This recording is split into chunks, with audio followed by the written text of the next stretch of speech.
শুনে মনে হচ্ছিল জানালার বাইরে কেউ যেন কান্না করছে।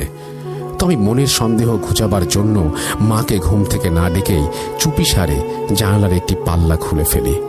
জানালা খুলেই যা দেখতে পেলাম তা বিশ্বাস করার মতো ছিল না। দেখি সাদা কাপড়ে মোড়ানো একটা ছেলের লাশ মাটিতে শুইয়ে রেখে একজন বৃদ্ধা মহিলা কান্না করছে। মহিলাটা প্রথমে অন্য দিক হয়েছিল, যার কারণে প্রথমে ওনার মুখ দেখতে পাইনি। এরপর মহিলাটি পেছন ফিরে তাকায়, দেখি ওনার দুটি চোখ দপদপ করছে, আগুনের মতো জ্বলছে। এটা দেখে আমি হতভম্ব হয়ে যাই। আমি এতটাই ভয় পেয়ে যাই যে পাশে মাকে মা বলে ডাক দিব সেটা বলতে পারছিলাম না। এরপর যেই মাত্র সেই মহিলাটি আমার জানালার দিকে এগিয়ে আসতে লাগলো, ঠিক তখনই কাফনে মোড়ানো লাশটি ধোয়ার মতো উধাও হয়ে গেল। আর এটা দেখে হঠাৎ করে আমার সেন্স ফিরে এলো এবং আমি মা বলে চিৎকার করে উঠি। মা আমাকে বুকে জড়িয়ে ধরল। কি হয়েছে বাবা, তুই এমন করছিস কেন? আমার কাছ থেকে সবকিছু শোনার পর মা আমাকে বলল, বাইরে যা হয় হোক, তুই আমাকে না জানিয়ে খামোখা জানালা খুলতে গেছিস কেন? এই বলে মা সূরা কেরাত পড়ে আমাকে গায়ে ফু দিয়ে আমাকে শান্ত করলো। সেদিন রাতে আমার আর ঘুমই হলো না। এরপর সকালবেলা বাবা মা আমাকে একজন কবিরাজের কাছে নিয়ে গেলেন। কবিরাজ সবকিছু শুনে বলল, একটি খারাপ জিন আমার উপরে দৃষ্টি করেছে। তাই কবিরাজ আমাকে কিছু দোয়া লিখে দিলেন। তার সাথে সাথে আমার গাও বন্ধ করে দিলেন। এরপর 6 মাস কেটে গেল, আমার সাথে আর তেমন কিছু ঘটেনি। এরপর একদিন রাতে আমি আমার রুমে শুয়ে আছি। ওই সময় একটি গায়েবী জিনিস আমার বাবার রূপ ধারণ করে আমাকে ডাকলো।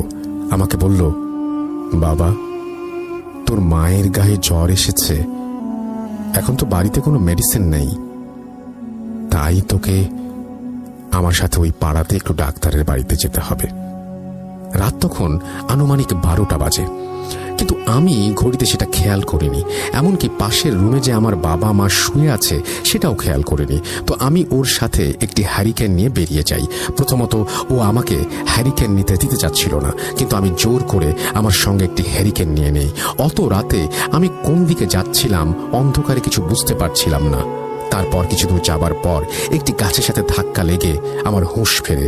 হুঁশ ফেরার পর আমি দেখতে পাই আমার বাবার বেশি ছদ্ম রূপ নেওয়া লোকটি আমাকে আমার বন্ধুর কবরস্থানের দিকে নিয়ে যাচ্ছে। এটা দেখে আমার মাথা ঘুরে যায়। আমি সঙ্গে সঙ্গে বাড়ির দিকে ছুটতে থাকি। বাড়িতে এসে মা বলে ডাক দিয়ে সেন্সলেস হয়ে মাটিতে পড়ে যাই। এর পরের দিন আবারও আমাকে সেই কবিরাজের বাড়িতে নিয়ে যাওয়া হয়। সব ঘটনা শুনে কবিরাজ বললেন, তোমার গলার তাবিজ আর হাতের হ্যারিকেন থাকায় সেদিন রাতে ও তোমার কোনো ক্ষতি করতে পারেনি। তারপর কবিরাজ আবারও আমার গা বন্ধ করে দিলেন। এভাবে 2 বছর কেটে গেল। মোটামুটি সবকিছু স্বাভাবিকভাবেই চলছিল। সেই সময় আমার ইন্টার সেকেন্ড ইয়ার পরীক্ষা দিয়ে সবেমাত্র ভার্সিটিতে উঠেছি। যদি সালের হিসাব অনুযায়ী বলতে চাই তাহলে 2003 সাল হবে। আমি সেই সময় রাজশাহী বিশ্ববিদ্যালয়ের রাষ্ট্রবিজ্ঞান বিভাগের ছাত্র ছিলাম। তো আমি রাজশাহীতে মেসে থেকেই পড়াশোনা করছিলাম। পারিবারিক অবস্থা মোটামুটি ভালো হওয়ায় সে সময় আমার বাবা রাজশাহী থেকে নওগাঁতে অর্থাৎ আমার গ্রামের বাসায় আসার জন্য একটি 40 সিসি বাইক কিনে দিয়েছিল। তাই আমি যখন বাড়িতে আসতাম তখন বাইক নিয়ে আসতাম।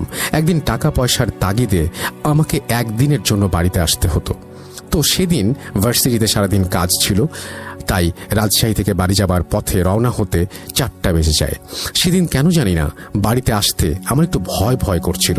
তা সত্ত্বেও মনের বিরুদ্ধে জোর খাটিয়ে নওগাঁর উদ্দেশ্যে বের হলাম।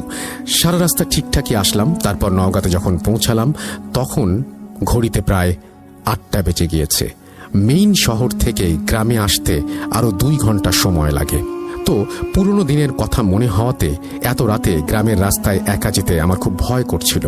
আমার মনে হচ্ছিল কেউ যেন আমার বাইকের পেছন পেছন আসছে। এরপর কিছু দূর যাবার পর আমার বাইকটি সোজা রাস্তায় যেতে যেতে হঠাৎ করে জঙ্গলের দিকে যেতে শুরু করলো। সেখানে আমার সেই বন্ধুটিকে কবর দেওয়া হয়েছিল।